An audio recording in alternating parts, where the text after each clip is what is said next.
All right, number 15. Missional living people believe that God is the provider, capable of utilizing any resource He pleases at any time to sustain His purpose in us and for us, but that He made it clear that we are to seek first His kingdom and His righteousness. Thus, they're fully reliant on the Lord for what they need, and not people, but they're always inviting people to join God at work with them, to invest existing kingdom resources to meet existing kingdom needs. Now, in one sense, this really just goes back to kind of what the book of Philippians does. You know, no one joined in partnership with me for the gospel except you alone, Philippians. He praises them for the way they invested.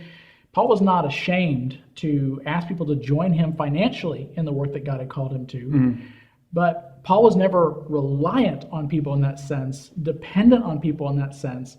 His reliance was fully on the Lord. So we really have this sense of freedom to follow our provider in whatever He's called us to. And this awareness that we're also always inviting people to join with us in that. I think where we get off in our Western culture on that balance is we very quickly become dependent on people in order to get to somehow in our flesh go do God's work. Yeah.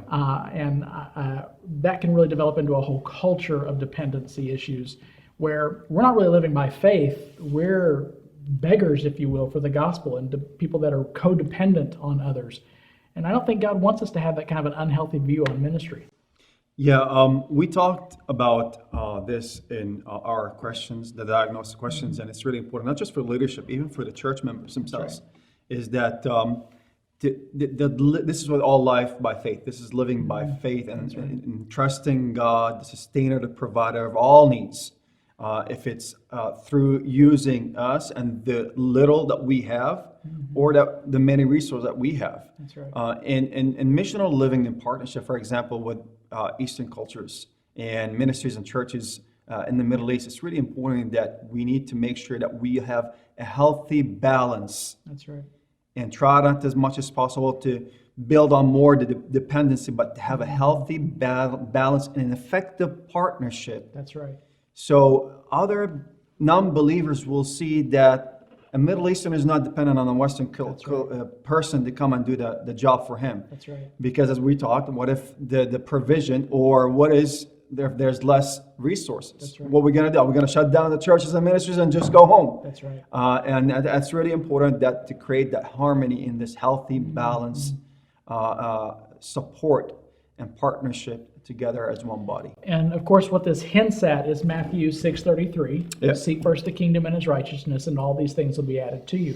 And the passage is clearly talking about the most basic needs that are there, but there is a fundamental principle here that it is impossible for us who are seeking first God's kingdom and His righteousness to lack in anything that God needs us to have to do what He's called us to do.